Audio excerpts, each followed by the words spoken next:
जय हिंद दोस्तों, कैसे हैं आप सभी लोग। मैं हूं आप सभी लोगों का दोस्त संचित। और दोस्तों, आज की इस वीडियो में हम लोग बात करने वाले हैं निफ्टी एंड बैंक निफ्टी में हम लोग अगले हफ्ते क्या व्यू लेके चल सकते हैं, किस तरीके से मार्केट में हम लोगों को एक बहुत ही ज़बरदस्त सेलिंग जो है वो देखने को मिल रही है। अगले हफ्ते कुछ बड़े इवेंट हमारे सामने निकल के आ रहे हैं। महाराष्ट्र इलेक्शन उसमें से एक सबसे बड़ा इवेंट हमारे सामने है। दूसरी चीज़, जो रेट कट को लेकर सरकार की तरफ से कुछ बयान आते हुए दिखाई दिए हैं, उसका इम्पैक्ट हमारे मार्केट के ऊपर क्या पड़ सकता है।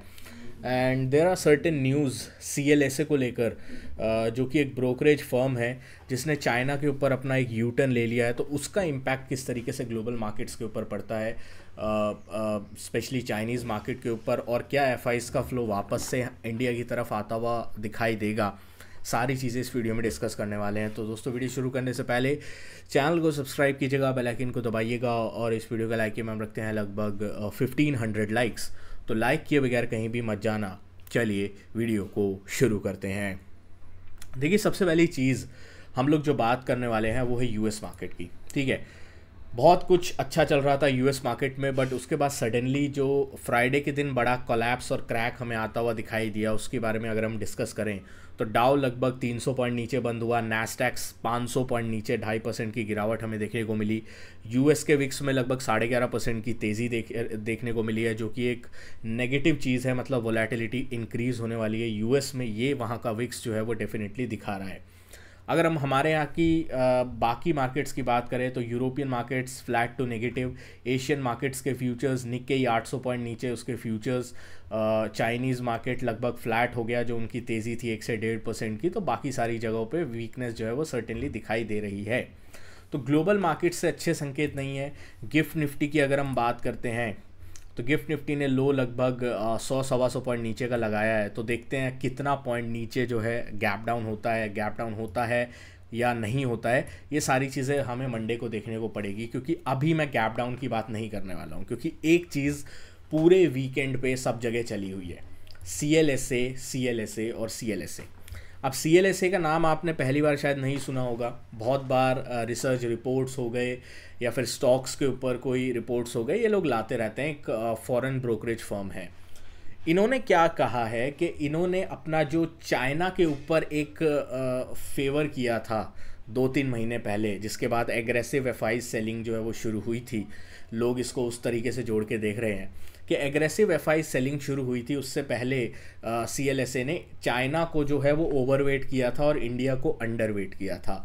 अब इस चीज़ को उन्होंने रिवर्स कर दिया है। क्यों ऐसा कहा है? क्योंकि उन्होंने कहा है कि डोनाल्ड ट्रंप के जीतने से चाइना के ऊपर ट्रेड वॉर का खतरा बढ़ा। US और चाइना के बीच में ट्रेड वॉर का खतरा बढ़ रहा है। इस वजह से जो CLSA है उन्होंने यू टर्न ले लिया है अपना जो चाइना वाला स्टांस था उससे, और इंडिया का एक्सपोजर 20% बढ़ा के ओवरवेट कर दिया है डोनाल्ड ट्रंप की जीत के बाद, और चाइना में जो एक्सपोजर था उसको यू टर्न कर दिया है। तो ये इनकी तरफ से बयान आया है, और इस वजह से बहुत ज़्यादा ट्विटर पे अगर आप देखो तो बहुत सारे लोग एक्साइटेड भी हैं, खुश भी हैं।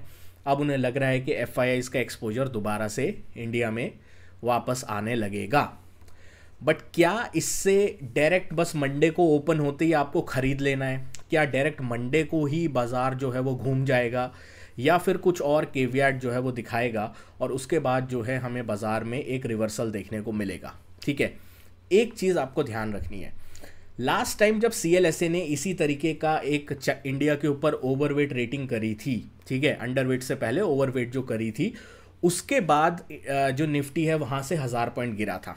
उसके बाद रिवर्स हुआ था, 1000 पॉइंट गिरने के बाद रिवर्स हुआ था। तो चलो, ये चीज़ तो है कि एटलीस्ट रिवर्स होता है जब FIs की रिपोर्ट पॉजिटिव आती है इंडिया के ऊपर। जेफरीज़ की तरफ से आई थिंक एक पॉजिटिव स्टेटमेंट आया है इंडिया के ऊपर, मूडीज़ की तरफ से एक पॉजिटिव स्टेटमेंट आया है इंडिया के ऊपर। तो FIIs, फॉरेन ब्रोकरेजेस, इनका पॉजिटिव सेंटीमेंट इंडिया की तरफ आता हुआ दिखाई दिया है, specially after the US election.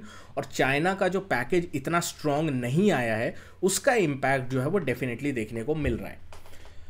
But सबसे बड़ी चीज़ बट है, अगर मैं डेली टाइम फ्रेम के ऊपर जाता हूँ, डेली टाइम फ्रेम के ऊपर अगर मैं जाता हूं तो हम लोग खड़े हैं 200 EMA के ऊपर। ठीक है, 200 EMA है अराउंड 23,500-600 के जोन में हमें 200 EMA देखने को मिल रहा है।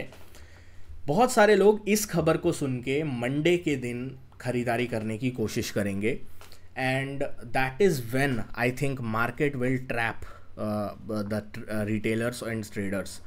क्योंकि मेरे हिसाब से अगर बाज़ार को घुमाने का कोई बड़ा ट्रिगर है, ये ब्रोकरेज रिपोर्ट, एफआईआईज, ये सब चीज़ें तो रहेंगी, ये चीज़ तो है, यहाँ पे लिक्विडिटी का इशू क्लियर अप होगा, डिमांड वापस आई, ये सारी चीज़ें हैं। बट जो मेन इशू क्या है कि अगर अगले हफ्ते बीजेपी महाराष्ट्र का इलेक्शन जीत जाती है तो डेफिनेटली बाज़ार को एक अच्छा बूस्ट मिलेगा और बाज़ार में बड़े लेवल्स के रिवर्सल हमें देखने को मिलेंगे। बट इसका मतलब ये नहीं कि आप मंडे को जाके सीधा खरीद लो, आपको लेवल बेस्ड ट्रेडिंग के बारे में फोकस करना होगा। अभी हम लोग चलते हैं 15 मिनट टाइम फ्रेम के ऊपर। 15 मिनट टाइम फ्रेम के ऊपर अगर मैं आता हूं तो अभी अगर आप देखो तो क्लियर कट ट्रेंड जो है वो डाउन साइड का है। मार्केट जो है 24,200 पे ब्रेक डाउन किया और उसके बाद सीधा आया नीचे की तरफ लगभग 23,500-600 पे, और पिछले 2 दिन से ये हॉल्ट करके रेंज बाउंड हो गया है। तो अब हमें क्या करना है, इस रेंज को प्ले करने के बारे में सोचना है। ठीक है, ये सारी रिपोर्ट्स, सारी चीज़ें, सब कुछ आपको अलग रखना है। अभी हम ट्रेडिंग कर रहे हैं, ट्रेडिंग के बारे में बात कर रहे हैं, तो हम लेवल बेस्ड ट्रेडिंग करेंगे, लेवल के ऊपर हम लोग ज़्यादा फोकस करेंगे। अगर आपको इस बाज़ार को लॉन्ग करना है तो लॉन्ग आपको तभी करना है जब 23,650 का लेवल ऑन द अपसाइड में हमें ब्रेकआउट होता हुआ दिखाई देगा। 23,640 650 के ऊपर अगर निफ्टी निकलता हुआ दिखाई देता है तभी हम लॉन्ग के बारे में सोचेंगे, अदरवाइज लॉन्ग का मेरा कोई अभी भी विचार नहीं है। ठीक है, क्लियर कट सिंपल बात है। दूसरी चीज़, जो हमारा बड़ा सपोर्ट लेवल है वो लेवल होगा 23,450 का। अगर 23,450 का level on the down side में ब्रेक डाउन होता है तो फ्रेश और एग्रेसिव शॉर्टिंग जो है इंडेक्स में होती हुई दिखाई देगी, और 23,450 के नीचे अगर 15 मिनट का कैंडल क्लोज मिलता है तो हम लोगों को एक एग्रेसिव शॉर्टिंग वाला मैनूवर जो है वो देखने को मिल जाएगा। यही चीज़ मैंने अपने टेलीग्राम ग्रुप पे आप लोगों के साथ शेयर की थी। टेलीग्राम ग्रुप अभी तक आपने ज्वाइन नहीं किया है, डिस्क्रिप्शन में लिंक आपको मिल जाएगा। मोर देन 96,000 से ज़्यादा मेंबर्स हैं, आप लोगों का बहुत ज़्यादा प्यार एंड सपोर्ट मिल रहा है। यहाँ पे मैंने कुछ इंपॉर्टेंट सपोर्ट लेवल्स, रेजिस्टेंसेज और ये सारी चीज़ें मैं शेयर करता रहता हूँ, तो आप लोग ज्वाइन कर सकते हैं। फ्री ग्रुप है, तो यहाँ पे आप लोग को इस रेंज के ऊपर जो है वो रिस्पेक्ट करना है। बैंक निफ्टी की अगर मैं बात करता हूँ, बैंक निफ्टी को अगर आप देखो तो बहुत प्यारा एक पैटर्न बना रहा है। बैंक निफ्टी रेंज बनाता है, ब्रेक डाउन, रेंज बनाता है, ब्रेक डाउन। अब क्या कर रहा है, रेंज बना रहा है। तो हम लोग इस रेंज को कैसे प्ले करेंगे, सिंपल रखते हैं।